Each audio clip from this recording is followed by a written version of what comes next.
Welcome, everybody. My name is Anthony Briscoe. I'll do an introduction later, but this is Careers in Cybersecurity Week. I want to remind you that you do not need to be on camera for this, especially since we're recording. I want to protect your visual privacy as well, cybersecurity, right? So I am a NICE ambassador. That is what we use in the cybersecurity environment. NICE is an organization that is using to build out the cybersecurity tech spaces and getting people involved in cybersecurity. So Cybersecurity Career Week kicks off this week, hence why you're in this presentation. The presentation's focus is to increasing the talent pipeline. That's everybody here, diversifying it, engaging it, navigating it. Training is the bigger part of the talent pipeline, informing you of what opportunities are out there, finding the right talent, and then yielding the fruit of that pipeline, which is you all actually having jobs within the cybersecurity spaces where you can be successful. And this is to introduce you to some of the roles and opportunities that are out there in cybersecurity and to really demystify what people think about cybersecurity. So my name is Anthony Briscoe. I am the first year serving as a NICE ambassador. I am a 25-year IT veteran. I'm also a military veteran as well. I'm a senior director of IT for K-12, ed tech organization that's called Noble.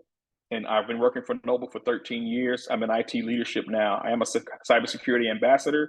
I am an advocate, and I am a custom relations management training consultant. And so I help organizations or I help programs that are out there that are developing people who want help desk skills. I go in and I do the training for them.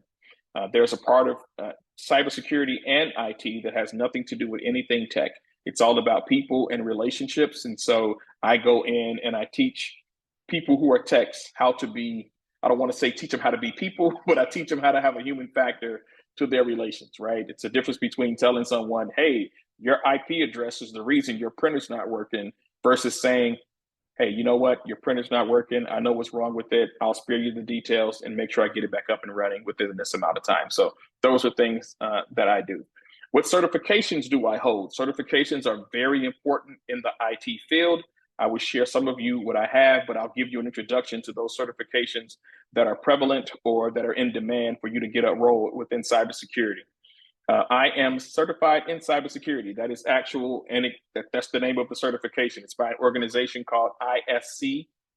They used to be ISC squared. They changed the squared and just made the number 2 right next to it. And so they are one of the biggest certification bodies out there. So if you want to write down ISC2.org, and if someone could put that in the chat, that'll be great. ISC2.org. That is one of the certifying organizations that has a lot of certifications that people get credentials in order to verify or vet their knowledge, okay? One of the other big organizations out there that you may or may not have heard of is called CompTIA. So I am A+, Network Plus, and Security Plus certified. Now, the Security Plus certification that I have is the baseline entry-level certification to really consider yourself ready to get into cybersecurity. That's what I was told in December of 2020, right before the pandemic really took off. And so that's what I did. I studied, I passed this exam, which is up for renewal in April. Most of these exams that I'm going to share with you, they have a 3-year lifespan. So you can do a few things during that lifespan of certification. You can either take what they call continuing education units, or you can let that exam lapse, the certification lapse, which I do not recommend. And then you can get your things renewed by having to take that certification over again. Trust me, you do not want to let that happen as you begin to go through your career and having an IT certification. You definitely want to make sure you're doing what you need to do to renew those things. So those are the certifications that I hold right now. I'm working on 2 more certifications. One is called the CISSP. Another one is called the PMP for project management. So that's my introduction of self. What is cybersecurity? Glad you asked. It is the prevention of damage to, protection of, and restoration of computers. In other words, it is our job at the end of the day. I don't like reading slide by slide. At the end of the day, that bottom piece is what I want you to pay attention to.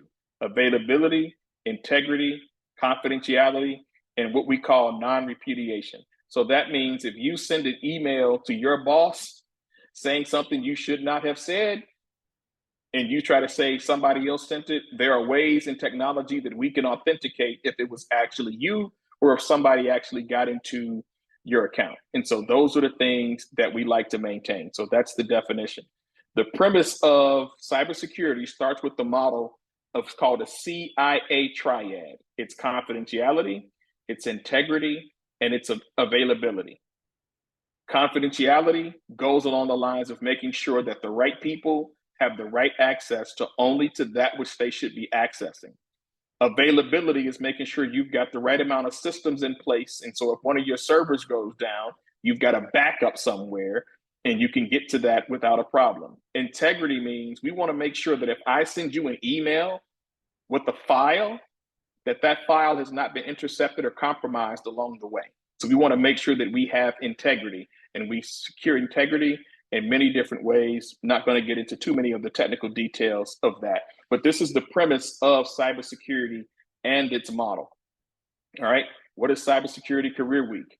It is a campaign to promote the discovery of cybersecurity careers. That's why you're here, and that is according to the work framework, cybersecurity NICE framework, right? We're here to make sure. The other side of that is an intentional campaign to encourage and ensure that inclusion and the diversification of cybersecurity roles are available to every planetary demographic without prejudice. Do not ask why I put planetary in there. I just thought it sounded cool, so I left it in there. But in short, it's to put an end to gatekeeping.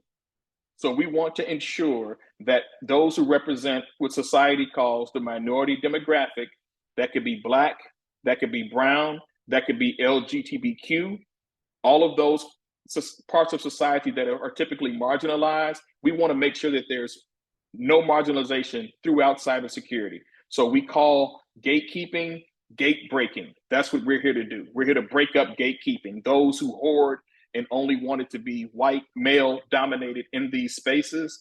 This is why Cybersecurity Career Week exists. And this is what we plan to do to encourage minorities to really participate in this process and in this very booming field. There are a lot of cybersecurity jobs open that are out there, and that's what we'll get into on this particular slide.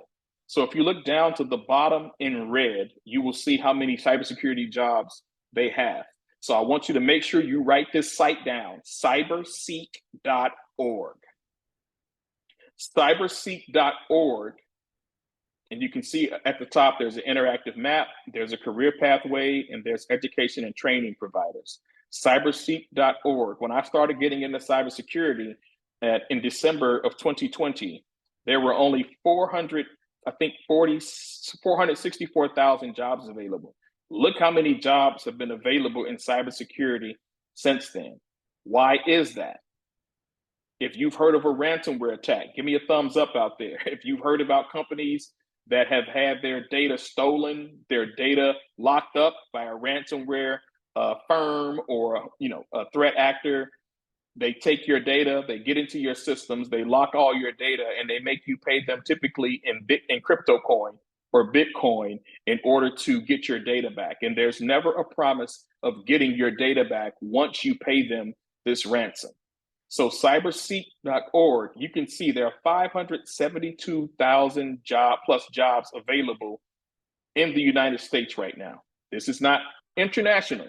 International, it would probably, I think it would go almost up to 1.5 million minimum. But on cyberseek.org, when you go here, if you're from Illinois and you're on this call, you can click on the state of Illinois and it will show you exactly how many jobs are available in cybersecurity in your state, no matter where you are. This map is very interactive and good for that. So you definitely want to become very friendly with cyberseek.org. Let's get into career pathways, because this is probably the bread and butter of the presentation and how you move forward. There are plenty of jobs and plenty of opportunities. It's all about what you want to do and how you want to do it and when you want to get started. Tony, how do I get into a cybersecurity position?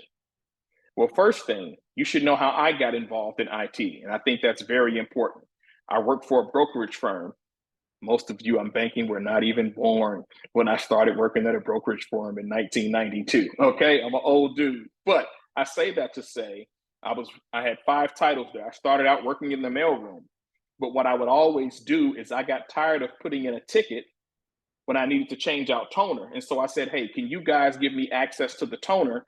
I'll just change it when we need to.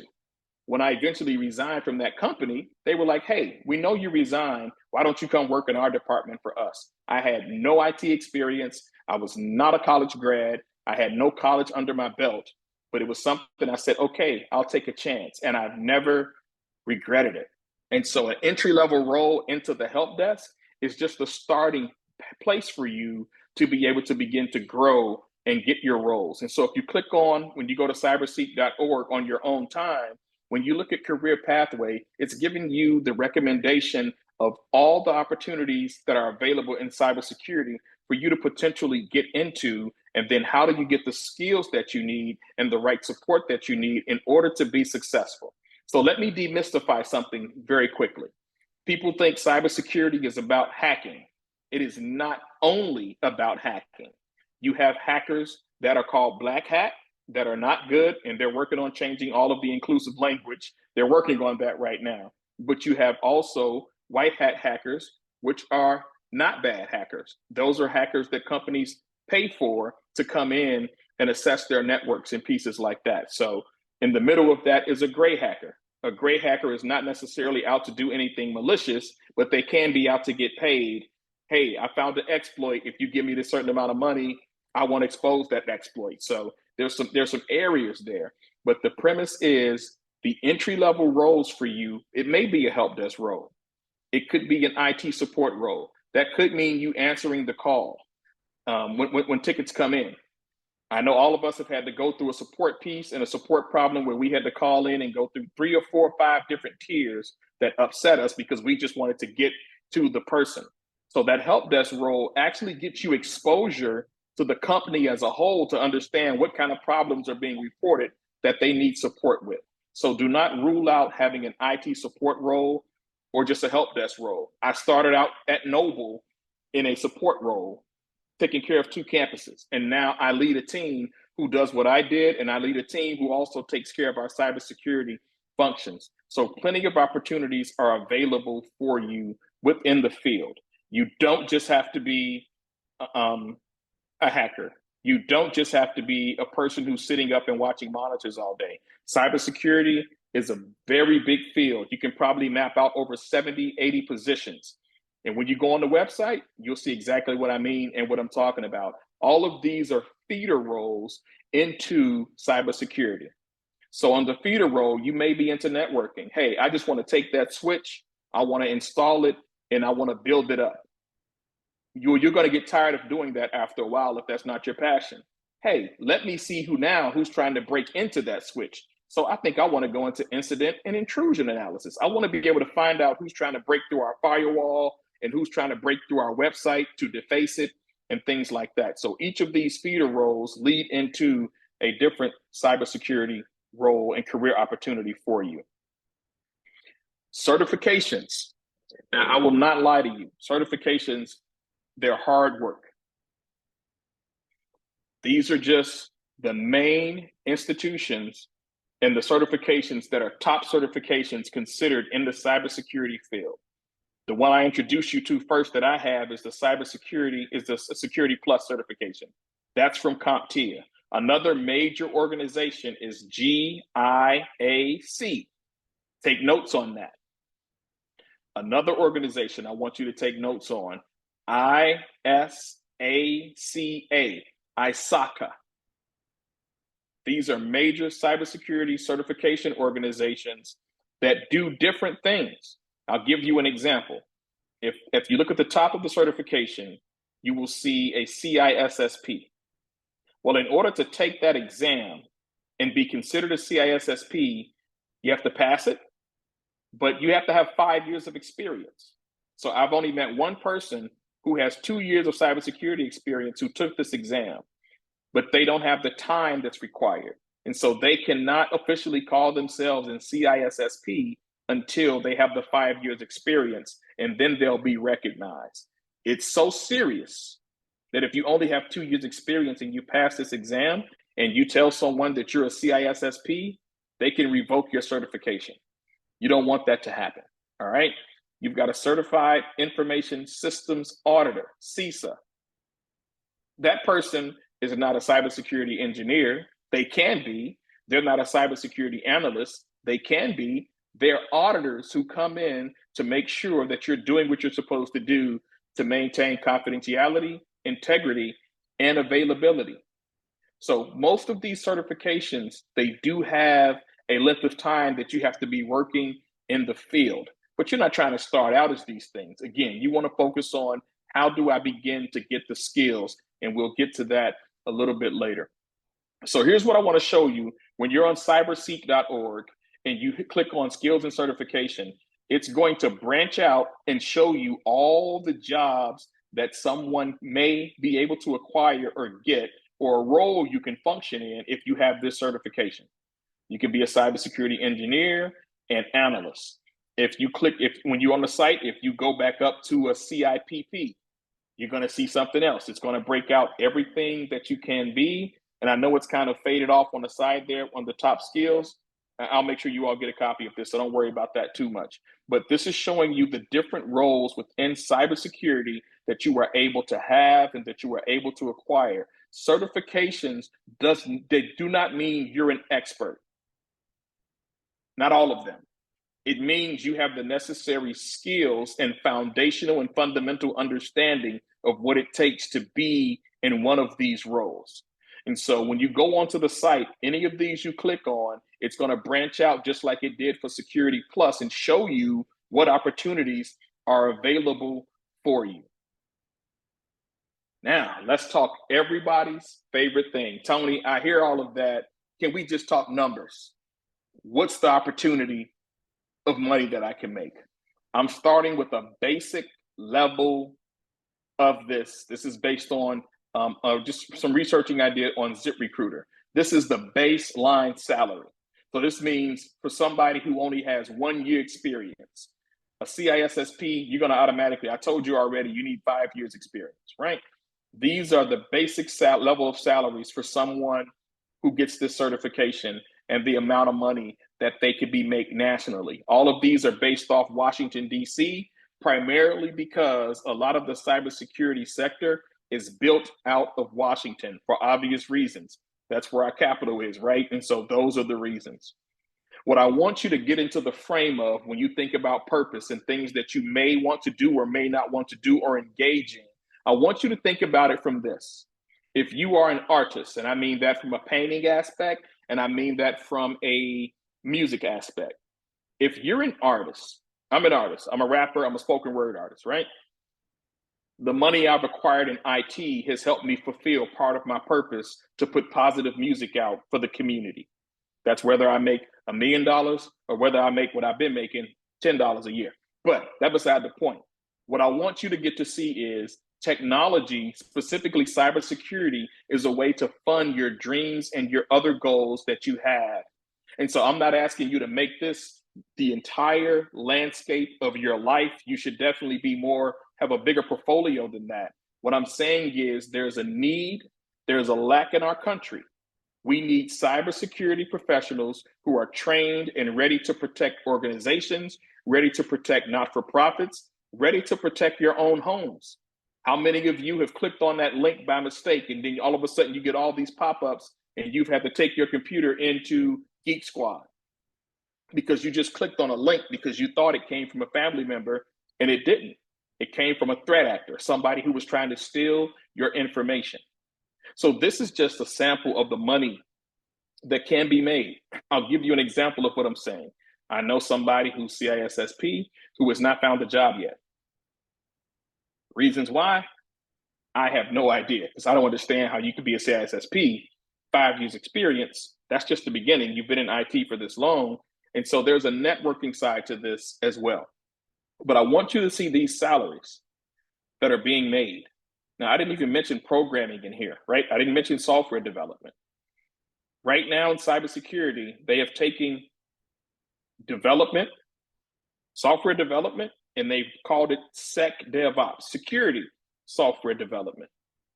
I met a gentleman, and I kid you not, who's making $450,000 a year working in SecDevOps. Why? Because the more people you need in demand, the higher you can charge until they fill that field in that industry up with people and with qualified bodies. This is why I'm talking to a lot of young people, right?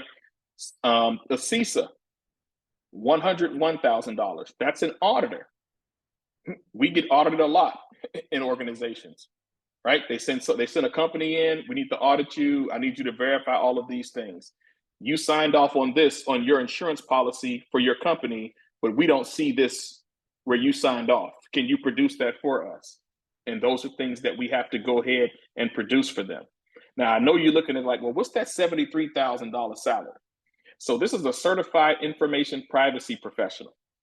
The reason I put a plus next to it is because I know attorneys, lawyers who have a CISSP and have a CIPP. So I said they're an attorney, they have a CISSP, and they're a CIPP. That's 3 different functions that they roll in. I meet with attorneys every week on Clubhouse who are clearing $300,000 to $350,000 a year because they've got their law degree and they've got a CISSP that makes them a security professional, and they've got a CIPP, which makes them a privacy professional. So their combined jobs are 3 in 1. You get paid for that time. So I want you to see the possibilities of what can be generated once you go into this field and options like that. All right.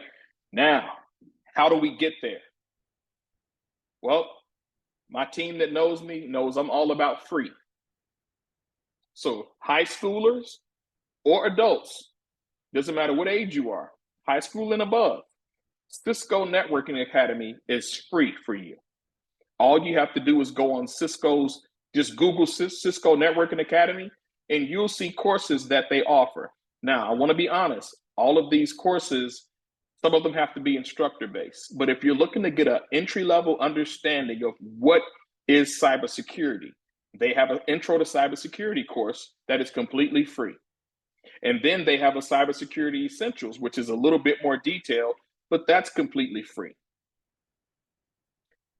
There's information that's out there completely for free, right at your disposal for you to begin to train yourself now, inclusive to the education that you're learning while you're in college. Now, I am not one of those, and I want people to hear me clearly. I am not one of those people who say, don't go to college. I went to college in my adult life, and I loved every minute of it, and it made me wish I would have went when I was younger, right? Different circumstances, different situation. I absolutely love college. The challenge you're going to have if you're trying to get into cybersecurity from a university aspect, to get the foundational information, you're going to do great. But technology is advancing at a rate that is so fast that universities cannot keep up with the pace of that type of growth, especially with AI being on the playing field right now. Everything has changed. It has almost jumped cybersecurity jobs up 40,000 more jobs becoming available just because AI is out there. So yes, AI is honestly replacing some things cybersecurity professionals can do, but AI still needs to be taught by humans. It still needs to be programmed by humans. It still needs to be introduced to different environments by humans. So a college education on top of that was beneficial for me. It will be beneficial for you. So don't let anyone minimize your life. If you've got a desire to go to college, stay in. But you can stay in and continue to learn these things on the side along with the fundamentals that you're getting if you're a computer science major, because fundamentals are very good. And once you understand those things, you can easily incorporate that and transfer information now when you want to do something higher. So I'm very big on that. Non-traditional pathways, LinkedIn Learning, Udemy, TryHackMe, Rangeforce, Hack the Box. These are just different programs that give you different opportunities to learn. If you stay on TryHackMe for a year consistently, If you stay in range force for a year consistently, these organizations will teach you everything that you need to know. It's self-paced, it's self-taught, and for TriHackney, anything that you can't figure out, there are all kind of videos on YouTube to help you figure out how to do something. And so if you happen to be in the military and you're out there, there's an organization called IVMF. It's for military veterans. They do free training, intros into cybersecurity, security plus, network plus. The Fed, excuse me, VTE, that's the virtual training environment. The information is antiquated. But again, for foundational knowledge, if you're a veteran out there, you can use that just to get your skills up to date and understand, hey, what is this career field? What is this career path? And you have to create a profile on that. And so wanted to make mention of those things. Before I close, organizations doing the work resources. Black Girls Hack. Raíces. So Black Girls Hack is not just for Black women. It's not just for women. I'm a part of Black Girls Hack. They do great training opportunities, and some of the courses that need to be paid for, they sponsor. So there's an organization called TCM Security. They train you to be a hacker. They train you to be a penetration tester. Black Girls Hack has scholarship opportunities. They will pay for that for you, and all you have to do is take the course and complete it. Raíces.org is an organization for the Latinx community throughout the world, not just the country, throughout the world. They don't just take Latinx, they take everybody inside of their organization, right? Minorities in Cybersecurity is another organization. I went through their leadership program and learned so much and transformed, right? And so what they do right now, they just started this year. I put the word out on LinkedIn. I put the word out to my family members who don't have jobs, looking for something to do. Excuse me. They didn't act on it. They took 62 people into their first cohort for a SOC analyst. It's a year program. They're working with major organizations to get you jobs and find you work once you complete the program for a year. Free access to range force, all free. I completed a program last year that was $26,000. I didn't pay one dime. The only thing I paid was my time. So there are plenty of organizations out there doing the work at little, no, or minimal cost to you. ISSA.org is for women in cybersecurity. You can only be a woman in that organization in order to be a part of it. They pay for certifications in classes that go up to $6,500 to $6,600 scholarships they give out for you to train. There's so much information out there. So if you are working in a field, if you are older and you are looking to change or you're looking to supplement your income some kind of way, cybersecurity is wide open. Women in cyberjutsu, they do the exact same thing. Mary Galloway is a beautiful beast at what she does in professional spaces. These are organizations that you can become a part of at low cost or no cost. I think Black Girls Hack, they may charge $50 a year. I think Women in Cyberjutsu costs $100 a year. But if they're giving you access to $7,000 in access in exams, paying for certifications for you, it's well worth the investment. A lot of these organizations don't require you to do anything. Catalyst cohort, they work with those who have been incarcerated or have had incursions with the law. When they take them, they pay them to be a part of the program, and then they train them during the week. All remote, but again, there's so much information out there for you. So I wanted to mention those things as well. I will make sure you all get a copy of this presentation that has these links in it, but your main resource I want you to really focus on to see what opportunities are available is cyberseek.org.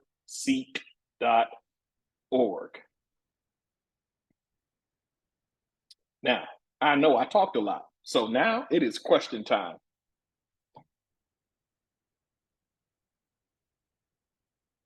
So if you have a question, just raise your hand out there and we will call on you.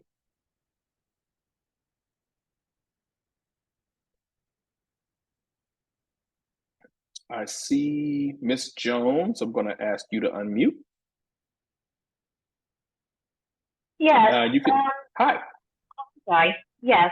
Hi. Yes. I do have a question.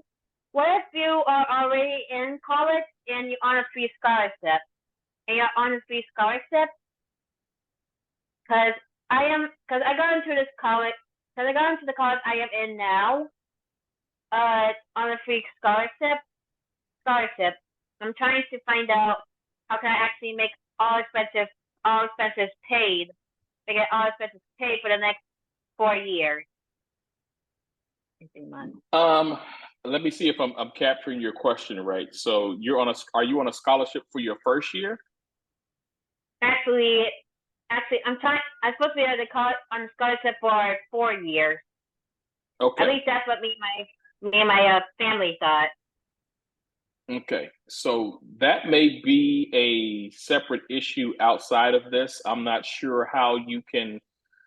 I mean, I think you can go to your financial aid office just to get clarity on what took place there. So I'm not qualified to necessarily answer your question directly about the university or college that you're going to right now. And so what I would say is if you email me directly, like your information, I could try to, find a resource for you that may be able to answer that question for you directly. Of course. Thank you for pointing that out.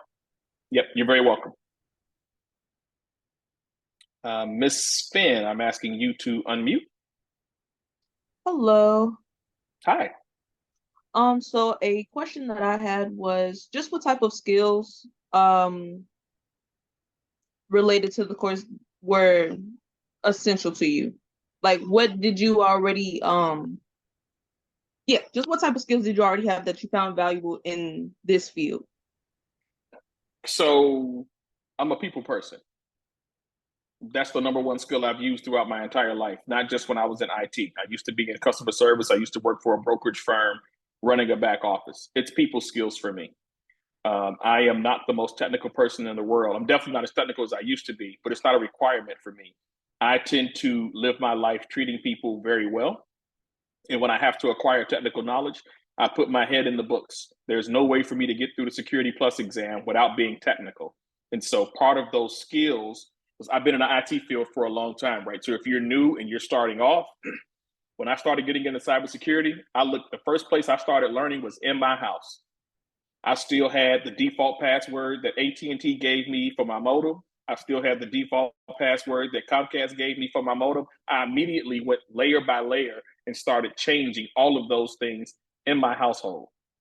I started I made my family do it, change their passwords from these. If you're using one password for everything across different websites, it's not a good idea. So I started with the basics first, and then I purchased the password manager to help me with that. When it comes to looking into cybersecurity, you have to be able to look at the things that are right in front of you because it can be this big wheel to tackle, right? Oh, I want to get in IT. What do I need to do? The basic skills of understanding how your computer works, the basic skills of knowing how to get a computer lab built at home at minimal cost. You don't have to spend a lot of money for those things. But some of those skills that you're going to need goes back to the entry-level certification from the organization like CompTIA, where they teach you IT fundamentals. You know how to turn a computer on. You know what a motherboard is. Do you know what a monitor is? Do you know what an HDMI port is? Do you know what a USB-C port? And I'm just throwing technical things out there because those are the basic foundational things that you'll need to learn. But YouTube, if used the right way, when I was studying for Security Plus, I didn't pay for a thing.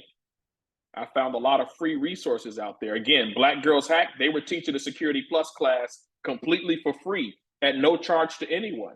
As a matter of fact, they even paid for exams. If you completed their program, you got 50% off on your exam. Some people were put into a raffle and they got their full exams paid for, all completely free. But the work is, hey, I want to connect with Black Girls Hack. I want to connect with these organizations Tony talked about and see what learning opportunities that they have within them. This is the reason I'm having this conversation, because I know people, including a family member of mine, who went out, to do a cybersecurity boot camp. They paid $18,000 and they walked away from it because it was too overwhelming for them. It doesn't have to be overwhelming. A boot camp is a boot camp. It's designed to do one thing, to give you a whole lot of information. It'll make you crack. If you've got work, if you've got school, and if you've got family, boot camps are not ideal for that type of life. But if you take it piece by piece, this is the certification I want to aim for. If you get inside of an apprentice program, even if there's a $200 buy-in, don't eat lunch outside for a month. There's $200 right there, right? It's the basics. This SOC analyst program that Minorities in Cybersecurity launched with their first cohort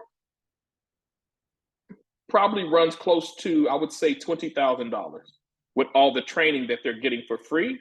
The only thing it costs is time. But they're taking people with no IT background at all and teaching them how to be SOC analysts. That's why it's important to become a part of an organization where you can do that, where you can learn and pace yourself. But it's a very rigorous program. Like, make no mistake, it's going to require your time.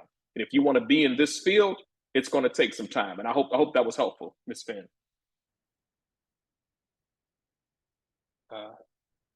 Any other questions?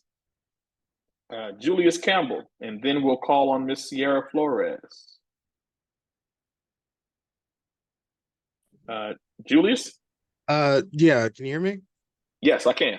I wanted to ask if there was any IT positions that are specifically, work at home, or, say if I wanted to work across, the state for some different reason, would there be opportunities for, you to move across state for a job or anything like that?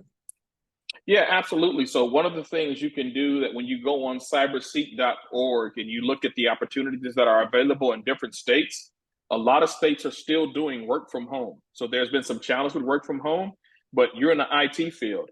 I know people who live in California who do most of their work in Texas. And if they got to come in, they just fly in and do what they have to do.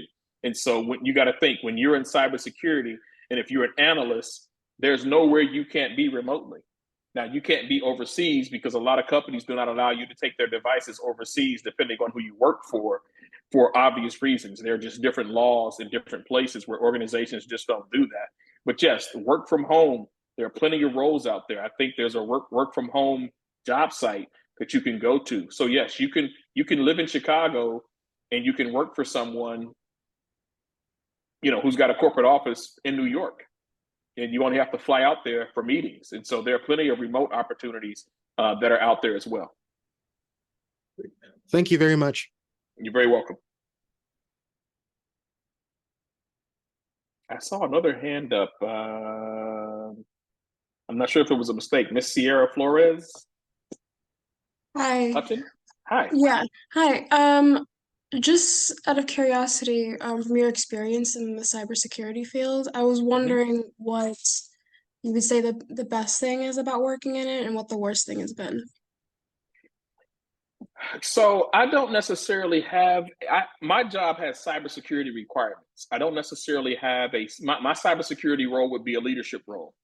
And so I would be considered, I'm not a CISO by any means, but I would be considered the person who has to oversee and govern. Let's call it governance, because that's an entire field in cybersecurity, GRC, governance, regulations, and compliance. So in my role, in my position, I have people who are my cybersecurity analysts. I have people who are my SOC analysts. I have people who monitor our network.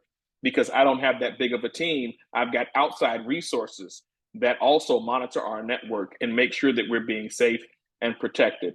I think cybersecurity, you can get into some very long hours, depending. If you get a breach, Sierra, and let's just say you are, you're the cybersecurity engineer for your organization. If that organization has a breach, and a breach means there's actual data that has been lifted out and posted onto the dark web for anybody to access, you're probably going to run into some very long work hours, right? The best part about cybersecurity is that it's ever changing. There's a wealth of knowledge and a wealth of information where no one gets to know it all. Now, I know some pretty tough people in cybersecurity who, mean, I would consider them dangerous. If I was going against them, I would consider them very dangerous people who I would probably not be able to stop. But they're working for the good guys, right? They're working for the good people who they don't want to be threat actors. They want to be threat preventers. And so that's the big part. So the good piece about cybersecurity is that it's changing. It's forever changing. It's always evolving, and there's plenty of work always to do. And it does not mean you're that technical person. That's what I really like. And so cybersecurity companies are recruiting teachers right now. They're recruiting teachers. Why? Because teachers know how to build lesson plans. They know how to instruct, and they know how to follow through with assessments. And so when they have to come in and, hey, we need you to do cybersecurity training for our entire organization once a quarter, we need you to build this out. They're seeking out teachers to do that. They don't need teachers to be technical, but they do need them to come in with their expertise, learn a bit about cybersecurity awareness, and train organizations and travel to those organizations if they're like Facebook's that are branched everywhere in the world, to be able to go out there and make sure that they're doing that kind of training, right? So teachers are being recruited. You may have attorneys who are like, you know what, I want to flip over into cybersecurity. I've got my law degree. I want to focus on cyber law. You may like accounting. If you're an accountant, you're an auditor. And so those are the folks who get that CISA. I'm going to take my auditing skills, I'm going to merge that with a cybersecurity field and being an auditor, and I'm going to go assess technology at these different companies and organizations. And so there's always ups and downs or ebbs and flow to every opportunity. With cybersecurity, trust me, it's going to be plenty to do for a very long time.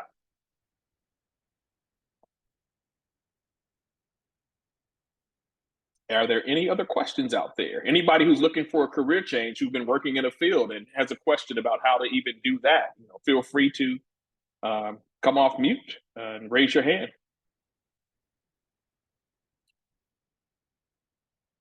I see Julius. Julius is back. Go for it, Julius.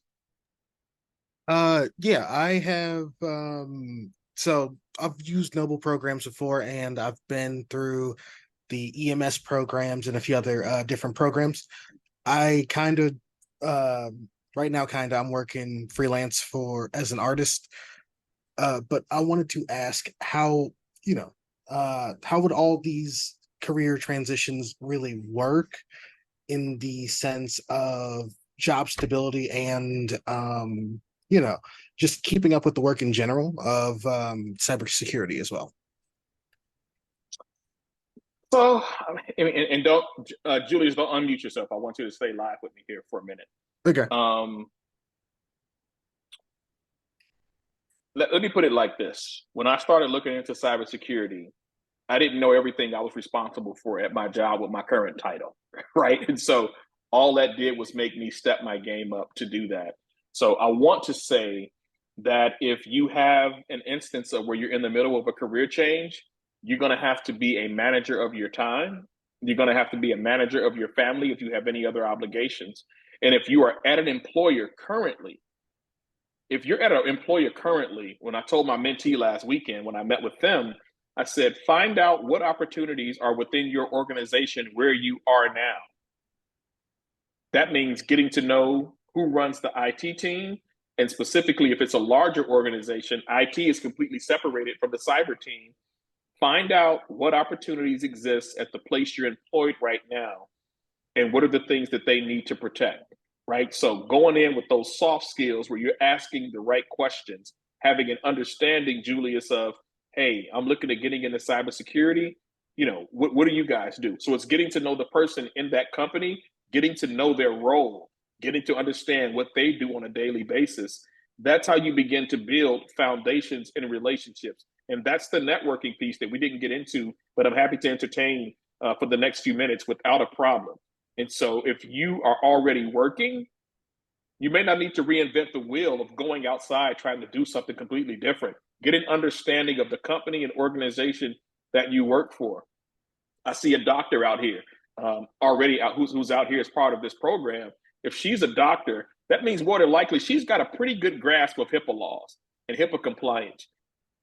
That's an easy transfer over into cybersecurity, because we need doctors in cybersecurity who have a very good understanding of how to protect patient information. And so she can easily, and I don't say easy like easily pivot, but she has already mastered something. She's mastered HIPAA compliance. She knows what can and cannot be shared with patient information. And so she takes those skills and she gets a certification that aligns with what she already knows. And then you've got a person who's a doctor. She's not changing her field necessarily. She's just changing how she serves her patients. And she's changing, or he's changing, they're changing how they serve that particular demographic. And so it's really about getting to understand what the needs of your company are and how you can potentially fit into that, and just get an understanding of the roles that people have and what the company is protecting. That's the main piece, right? I work for a school network. Our main piece is safeguarding student data and parent data. That's our role.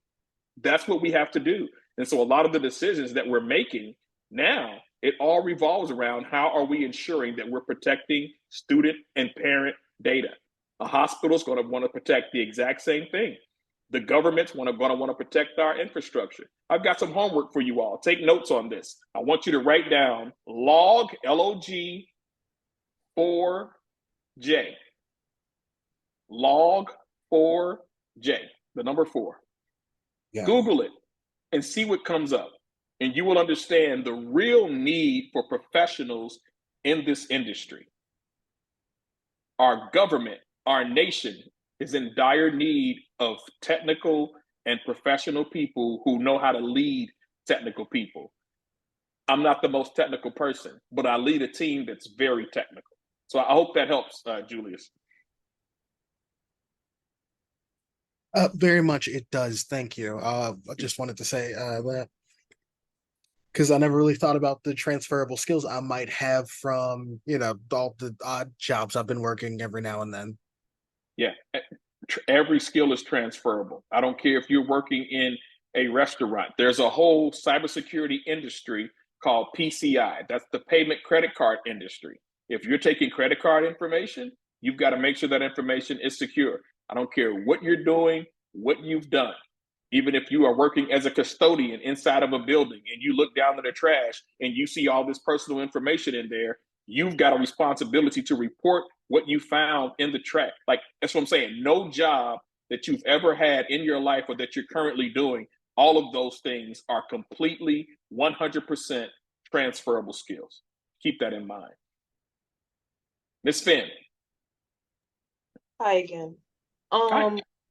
So as somebody who is completely new to this field, aside from the basics, what steps would you recommend somebody like me take if I'm really to be interested in this field without being so overly overwhelmed?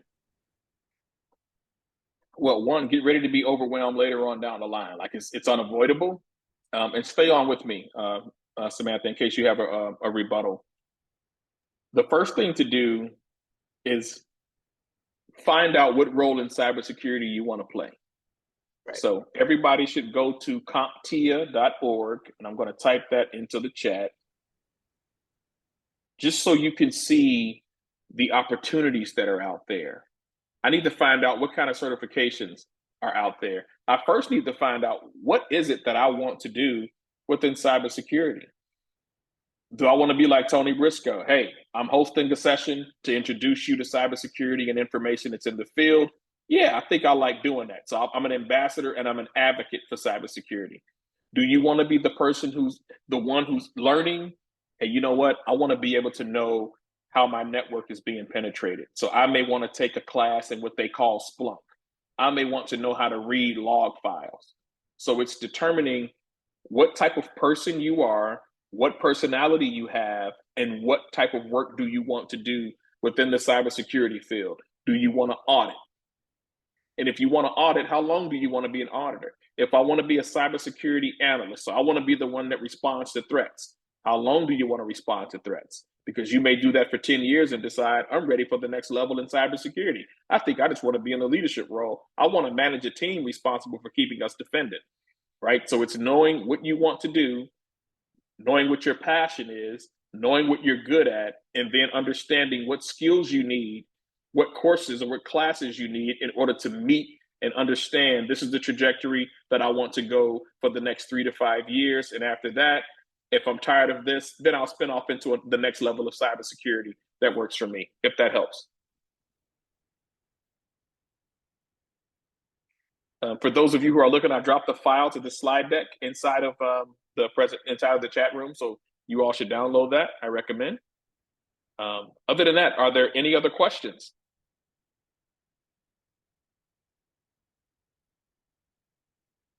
All right, Julius. Sorry for asking so many questions. I just wanted to You're know, where could we find this meeting? Because it said it was being recorded. I will have to get this cleared first by the NICE program, and then once they clear it, I can reshare it. I can share it out. Very much, thank you. You got it. All right. Well, if there are no more questions, I want to thank everyone who made time to come out to this presentation on tonight. I am definitely grateful. It is Cybersecurity Career Week, but it's also Cybersecurity Awareness Month. So do due diligence. If any of you is interested in becoming a NICE ambassador, please reach out to me and I will put you in contact with the right folks in order to do that. So a NICE ambassador actually takes the time to raise cybersecurity awareness and raise cybersecurity career awareness as well. So Lawrence Jackson has a question. I'm trying to find you. I see you. Lawrence, you can either type your question if you can't talk, or you can speak now. Okay, I have a question. Yes. So I just wanted to know, like, can you tell me, like, what's the beginner steps for like cybersecurity, like what programs and stuff you should know for cybersecurity? I wouldn't focus on the programs. This is what I would do for everybody. ISC2.org, ISC2.org. Right now, they're offering a free course for an introduction into cybersecurity. The exam is certified into cybersecurity. That once you sign up for it, it's completely free. You have 180 days to complete it. I would not take that long. I would start there. That's one of the places I would start. The second place I would start, because there's so many avenues and areas, right? The Certified in Cybersecurity exam really deals with an introduction and more governance related things, right? To make sure policies are in place for your organization. I would start there as an entry level. If you can afford the money, Google has a course on Coursera. It's called Google Cybersecurity Program.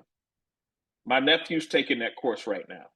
It will take you probably 6 months to complete it. It's about $49 per month. So the quicker you complete it, the less you have to pay. It's through Coursera.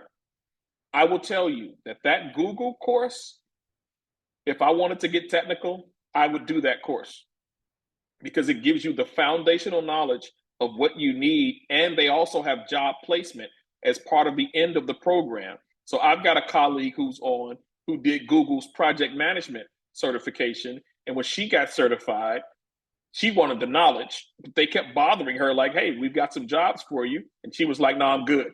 But so I wanted to share at least real life proof for you that there are people, again, it's all about getting people into jobs, into the field. So Google is not only offering up this course certification, it's $49 a month, I believe. And then once you complete that course, they have job placement opportunities for you to help you land that job as a SOC analyst, entry level into the field. Typical SOC analysts, when they come into the field, and that's Security Operations Center. I'm sorry, I apologize for using these acronyms, like you should know what those are. But that job placement, entry level, from what I've seen so far, coming in the door as a SOC analyst is between $65,000 and $80,000. That's entry level. And so there are definitely opportunities out there for you to get the skills that you need through many programs that are out there. But again, I do want to emphasize what you can learn doing that. Try Hack Me. It's $119 a year, right? You save $10 a month. You can pay for that whole course. You get access to Try Hack Me for free, and they take you through the basic levels of everything that you need to know, depending on what you want to do. So, hey, Tony, I want to be a penetration tester. Great. You need to take this Linux class. But with Cisco Networking Academy, you could take that Linux class completely for free. You don't have to pay money on these other sites to do it. It's completely free. Or if you get with some of the programs that I listed out, they offer those things up for you as well to start learning those programs for free. And honestly, a lot of the things that I learned about cybersecurity, I was on YouTube. I listened to YouTube, I listened to podcasts, and I just kept doing research because, again, I'm all about free 99. I got a student in college. I can't afford all that money.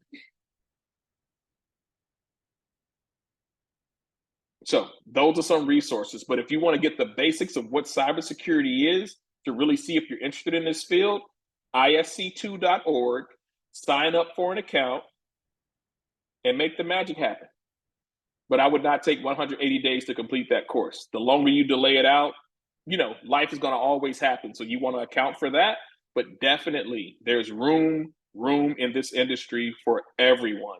And we want to make sure that everybody is in there, especially our Black, our brown, our LGBTQ community that is highly marginalized and sometimes not welcome into these spaces. We're going to break through these barriers. We're going to break through these doors, and we're going to make it happen.